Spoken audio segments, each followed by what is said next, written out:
Okay, let's get started. Let's see how it's going on with this.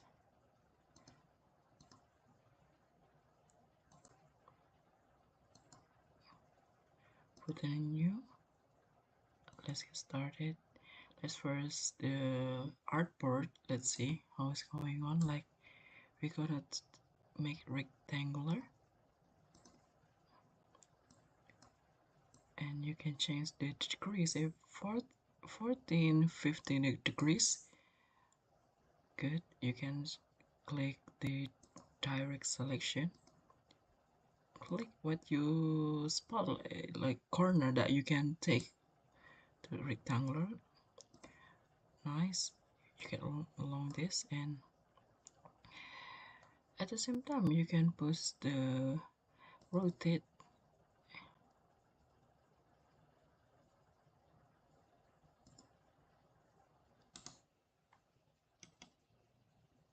Reflect,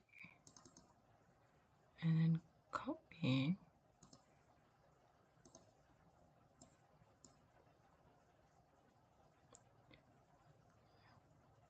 Yes, in the shape folder you can click Alt for this one.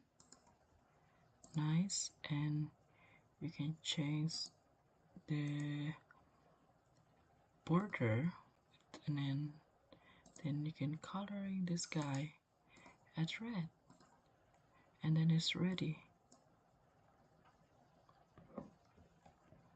So there it is, the love curve on the Illustrator. Hope you have a great day. Thank you so much.